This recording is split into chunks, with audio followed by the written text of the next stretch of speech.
everyone, it's Robin, RS Island Crafts, and welcome to my studio. This is my WiP It Wednesday where I'm going to show you whatever craftiness I've been working on this week. Huge thank you to everyone that's been watching my tutorials, specifically my needle books. This is my little mini design wall. It is coming in very handy for everything except for what we make them for. This is one of those projects that I always have a lot of fun making. It is really a simple project, as you saw. It's one of those things when you look at it, you're like, I wonder if that's as hard as it looks, but it's really not. It's a super simple project, just a couple little steps. Very easy to make way too many of them all at once. But then you have plenty on hand for yourself and to give out to fellow crafty people that you know would enjoy using a needle book. I love that there's a little poo guy sticking up and the motorcycle and the nice bright colorful peppers and these sloths down here. I love these sloths. The TH and S combination is a little bit difficult, but this is just Dollar Tree fabric, so keep your eye out when you're at the Dollar Tree. I've tested everything. I've washed them, I've ironed them, I've cut them, I've wrinkled them up, thrown them through the washer a few times, and the fabric lasts just as well as anything you pick up at like Joann's and Walmart. The only problem I have with something like this is I get all excited to make it, and I cut all this fabric. I'm going to make 20 of them. 20 is a nice little even round number, but then I come to realize that I also need 20 of the lining fabrics, and I don't have a lot of neutrals, a lot of the low volumes, things like light gray, and I didn't want to get into the bolt or the yardage of light gray I had. I wanted to use scraps for everything. Everything here has been cut from scraps. I wanted to, use up some of my whites and tans and creams and things I don't have. But then I'm like, okay, well, I've got that covered. I got my lining, so now I need the felt for the pages. I've used so much felt making the different banners, like I just have a few of them up there, and I haven't made any in a while because mostly I need more felt. I need to get to the store. I need some felt that I use. I like the stiffer felt for the banners, and then I need some regulation felt that is just fun for crafting. So the felt I find is great for these needle books.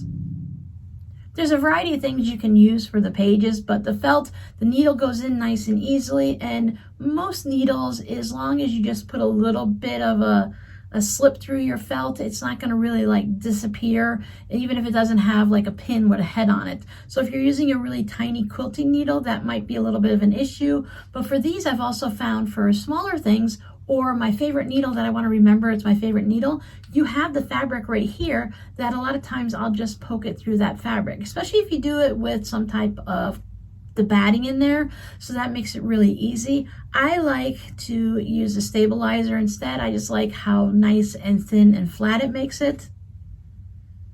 But anything you have on hand will work. So you can find these in the shop. Thank you to the people who have already started purchasing them. Thank you to everyone who hung out with me on my little surprise live stream. Once a month, I'm doing my best to go, I've done it 2 months in a row now, and I'm doing my best to go live some random time to work on the little birdie stitches and just kind of hang out and chat and talk about random things, talk about crafty things, talk about recipes, family, what we're planting in the gardens. Anything you want to talk about is really, as long as it's safe and family friendly, it's good to go. So I did a little bit of the leaves, and now I'm working on my stems. And I'm using a variegated green, so it's just started out a little light and it's changing, but I missed that one stem right there, so I'm gonna have to go back and get that. I don't wanna cut my thread, my floss, because it's a nice long strip. I like to go about this long. So I take the floss out to here, and then I cut it to about here, because they say you're only supposed to cut 1 arm length, and I never really follow the rules, so I just go a little extra. I'm really a little bit excited because doing work like this is going to be so much easier soon. I finally made an appointment to get my eyes checked so that I can get some new glasses, because I know not only these, if you could probably see where the light hits it, these are just like smudged, so they can't get clean anymore. There's like this protective coating on it that has been kind of, I don't know, I used only water.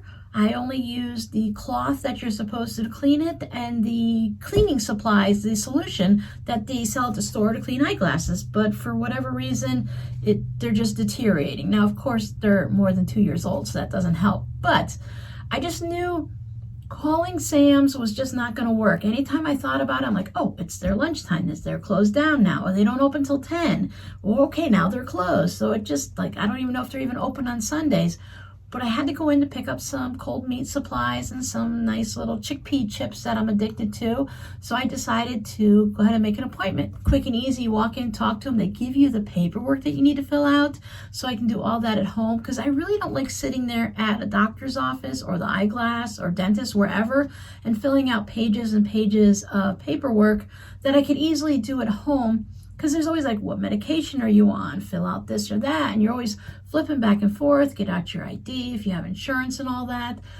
All that to say, eventually in about 4 to 6 weeks or 8 weeks, I will have new glasses. Now, my appointment's not until the 19th of May. So then it's going to take weeks after that, because I have progressive no-line bifocals and they always take several weeks to come in. But I worked on this.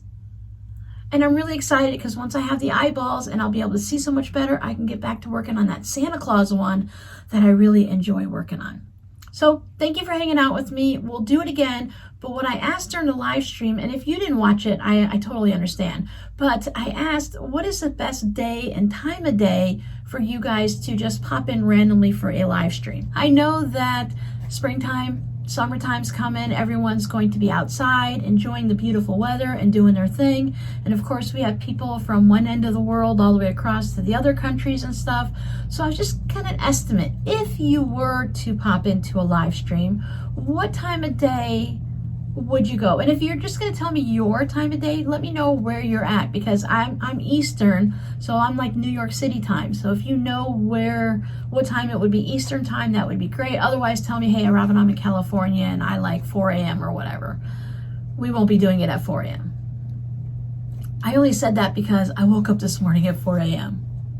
But that'll help me out to kind of time it to be able to include the most amount of people, so that if you don't want to come back and watch the replay and you want to be part of the chatting, that you'll be able to do it. And I don't expect you to show up every time. I know it'll be a if you could show up thing. When I set up for these videos for Wednesday, I'm like, okay, let me bring in everything I got. I try to keep a little container up there so that I put everything that I've worked on this week or finished in that container, so I don't have to go hunting for it. It's not already, when I put things in the Etsy shop, they go into the Etsy container, so I try to keep things here until I do this video. So I'm looking around and I'm going, that's all I worked on? It sure felt like a very long week. I had a doctor's appointment on Monday morning. And my doctor said, have a great weekend, because he thought it was Friday. And I'm like, that's okay, because I thought it was Friday, which thinking Monday is Friday, it totally threw my entire week off, so that by the time Saturday came, it didn't feel like a Saturday anymore. And I'm like, okay, you know, it felt like whatever day of the week. And then I had to keep looking at my phone to see what day of the week it is. So I got a lot done. I made 20 of the needle books, but I feel like I didn't get anything done. I did finish another dishcloth. Yes, if you are new here, these dishcloths don't look very nice when they first start, but then I go ahead and I block them and I make them all nice and squarish. And I say squarish because sometimes I might not be paying attention and I might put a couple rows in on one side. This is supposed to be like the halfway point. So there's 42 rows. So sometimes this one might have 45, this one might have 38. So they're not perfectly square, but they're dishcloths, so it works out fine. I finished this one. I don't think I've been showing you any of the ones I finished in the last so many months. I don't have them listed in my shop like I have in the past. I am going to block these. This is one of my favorites. I like the purple, blue, and white together. I have a couple in this color, and then one more in this, because I get 2 of the dishcloths out of one of the little skeins of cotton yarn. So I'm going to go ahead and get these blocked, and my plan is to put these as tuck-ins with my Etsy orders. So whether you purchase a certain dollar amount, or you purchase so many items, or I know you love my dishcloths and I just want to include one. So that's my goal for these. They're going to become special order tuck-ins. It's a little funny. I enjoy working on these at night when my eyes are a little tired, and I know it's not going to matter if I mess them up, like if I don't count the rows properly or something. But if I drop a couple stitches, they're easy to pick up. Unlike when I'm working on a lace shawl or something like that, I need to be careful with those stitches. Something like this, even it's so small that even if I mess it up right here and I have to take the whole thing apart, it's not that big of a deal. It is a little bit of a deal, and it does make me a little angry and upset if I have like a 6-foot shawl that is totally messed up at the end, no way to fix it, can't figure it out, and I end up having to either take out a large bit or almost start all over. That is very heartbreaking. This Friday is May 6th. It's going to be our first live stream of the month, so we're going to be working on a quilt block. I wanted to do a little preparation for it and do a little practice block, but then I realized I do have a lot of scraps, but I didn't have my scraps trimmed down. So I started trimming down scraps, and I wanted to do a practice pineapple block. So I started working on 2 of them just to get a feel for it. It does take a bit of time to actually stitch all the way out. It really takes a lot more time if you don't have any of your strips ready. So I thought I'd give you some information today if you want to start working on a pineapple block with me during the live stream or sometime in the near future this week or this weekend. It's going to go so much quicker and so much easier and less stressful if you have some preparation done ahead of time. This looks like absolutely nothing, but I did start it. As I was working on this, we've got 2 days in a row of like downpours, like a lot of rain, but it started to thunder and lightning, so I turned off my machine and I was done for the day. So I stopped before I can even square this one up. I was working on this one only to realize that I had already, let's see, round 1, 2, round 3, and I already messed it up. I am using black as my contrast color, my background color, because that's going to give the highest contrast and it's going to make it really easy for you guys to see each of the steps. I'm using black as my background or my neutral for at least these practice blocks. We'll see what I do in the future and if I change up my mind at all. But I wanted something that you're going to really get a good high contrast. So even this one, these 2 on here should have been black because you do every other row in your background neutral color, whether you're going to do, you can do a whole bunch of lights or you can even do like all blue or all green or whatever. We'll go through all of that in a little bit. So you can decide you want to have 2 fabrics. One of them is going to be your background or your neutral, and then the other one is going to be the designs that radiate out this way. So you can have all blues coming out this way. I guess you could even go crazy and do blues and reds and greens and orange, and then you're going to have this background neutral color. As I say neutral, it just means that it's going to contrast with your other colors. Now, as I'm putting my scraps around, I want to make sure I don't have any with a large amount of black in it so that it muddies it up. You want to really see that good contrast. So you can see how well my black contrasts against my scraps. So I spent a little time cutting them up, and again, I chose black for that good high contrast, plus I had a lot of strips that were close in size. So as we're making these pineapple blocks on the 6th for the first live stream in May, we're going to do it with no rulers, no paper piecing, nothing. I'm just going to show you how to sew them on and how to trim them up. We won't be doing like a 6-inch block or a 12-inch block. We're just going to learn a technique, and then you can go from there and decide what size blocks you want to make.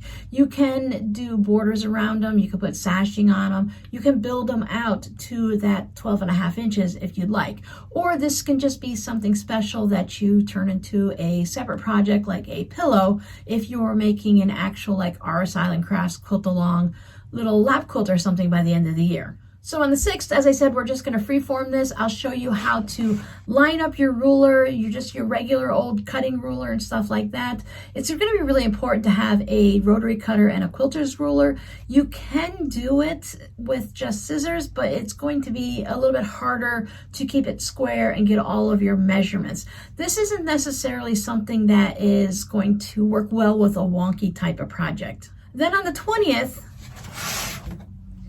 if you have a ruler, I'm going to show you how to use this ruler. It's the pineapple trim tool from Creative Grids. Now, I was looking at this ruler and I wanted to see what the measurements were. According to what I'm looking at right here, it shows a picture of a 6-inch block, 8-inch block, and a 10-inch block. There are things that we can change the width of the strips as it gets out bigger and stuff if you want to hit that 12.5 inch.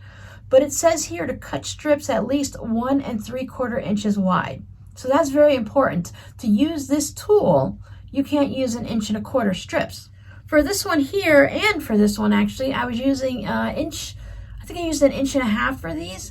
There's a few different blogs and places online and videos and stuff where you can just follow along with what they're doing. And many times they use the same exact. I've seen a lot where they use jelly rolls at the 2.5 inch mark. But for this one, what you want to do is you want to make sure that each round that your strips are the same size. So you can do this round at 1 1/4 inches, and then the next round you can do 1.5 inches, and then you can go down. So one of the blogs, the Crazy Mom Quilts, she says that she likes to do hers from 1 1/4 inches to 1 3/4 inches. Now, because the ruler wants 1 3/4 inches, I find that sometimes when I'm doing projects like this where there's going to be a lot of cutting, 1 3/4 inches, 1.5 inches, that kind of, you could put marks on your ruler and put little washi tape and stuff on, but I find for me that I'm going to use 2-inch strips just because 2 inches is an easy number to see on the ruler. It's a big bold line. It's not hard to forget, oh, was I using 2 1/4 or 1 3/4 inches? I'm just using 2-inch strips, boom, done. I cut up a bunch of 2-inch strips of varying lengths out of my black scraps, and then I just have a whole bunch of my novelty fun colorful strips here that's just going to add a lot of bright contrast against that black. I highly recommend just using some type of scraps to do a little bit of a practice block. You can always turn it into like a hot pad or something like that. Get a little bit of a practice in, and then if you plan on making a quilt, to then at that point kind of zero in on the size strips if you want. If you make this one with, make 2 of them, right? You can make one with varying strip widths and one with a set width that you think you want your quilt to be. Maybe you want to use a jelly roll for your quilt, because it's really easy to get the black or white jelly roll strips and then whatever fabric it is that you love. So you can do one that's a little bit with the various widths and maybe a little smaller, and then one with the wider. Now I noticed that if you use something like 1 1/4 or 1.5 inches, you're going to see more of a variety of fabrics. You're going to be putting more strips on. So if you use 1 1/4 inches versus 2.5 inches, you might have 15 rounds of this, you might only have 6 of this. Now that's just a number I made up, but it could just vary like that because the narrower the strips, the more rounds you're going to do. You can do some type of an exploding one where you just start with the narrow strips and work your way out to the wider. If you have a fun fabric that you really want to showcase, you might want to do the 2 or 2.5 inch strips. Just want to give you something to think about before we get here and we start making this. And I definitely wanted you to have the opportunity to cut some strips ahead of time. So if you want to try sewing the block with me, so if you run into a question and then you can just, you can ask the question. And then catch the replay, and I will also have the tutorial in the morning so that you can stop, pause, rewind, and you won't have to listen to all the chitter chatter. So come out and hang out with us on Friday at 3 p.m. Eastern and just have a good time chitter chattering, work on any type of project you want, or cut your strips while we're talking. A quick search, I didn't see any other pineapple rulers, but again, there may be more out there. This one is readily available on Amazon, a variety of craft places. I know Missouri Star Quilt had a tutorial for it, and if they have a tutorial, that means they usually have the ruler. I love Creative Grids anyways because they have these little frosted circles. There's a frost around the edge and the frosted circles, and that really holds it good on the fabric, and it's less likely to move. When I first started quilting, I learned about the OmniGrid. I also have this Optima. And what's fun about this is it's black lines on one side and yellow on the other. So right now the majority of my rulers are OmniGrids. I've been slowly starting to try to replace them little by little with the Creative Grids. I really love how clear these are. I like the way their markings are and the fact that it has the non-slip things on it. So as I need a ruler, I will switch to this kind. I have 2 perfectly good 12.5 inch rulers. I won't just go buy a new one just to get the non-slip stuff on it, because you can buy things to add to the bottom of your rulers and to make them non-slip. So there's a lot of little tricks you can do to make those rulers work better for you, But if I were a new quilter, I would probably look more for the creative grids, just simply because I really like, you can really feel it. It's almost like well, it's frosted, but it almost has like a sandpaper feel to it. Now, speaking of sandpaper, I know you can buy little sandpaper circles and stuff that some people adhere them to the back of their rulers, and that really holds it nicely. So that's what I've worked on this week.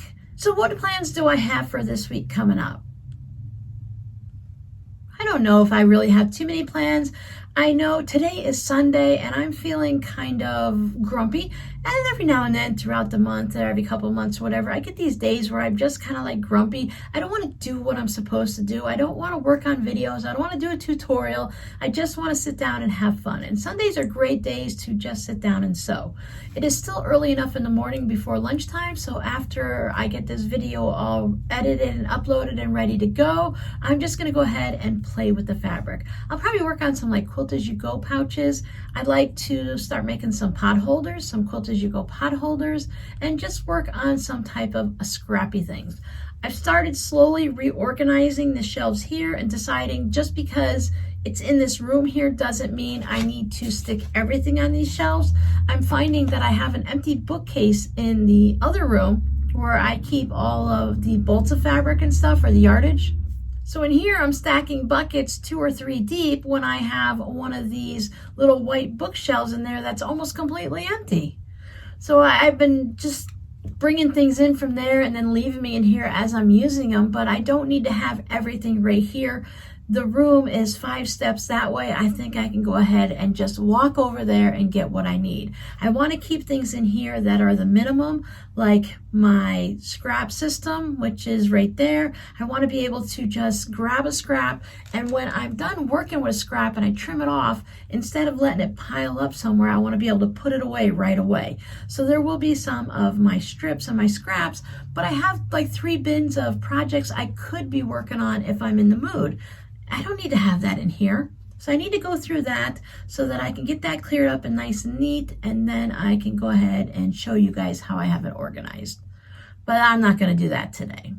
That's too much like work. I've been taking 1 or 2 containers at a time. So while I was cutting up this, I did organize 2 containers in there so that I have one that I can use specifically for my Quilt As You Go zipper pouches, because I might look at a fabric and I might pull out like these cupcakes. And I might say, oh, even though this is a small strip like this is great for Quilt As You Go, I want to use this for a zipper pouch. This is perfect. Or I might have a Coca-Cola fabric or something. So I want to keep those in one spot so I don't keep digging through them and moving them, and they're right there when I want to. So when I'm ready to do the Quilt As You Go pouches like today, I can just grab that bin and set it down and then supplement with my sorted color scraps.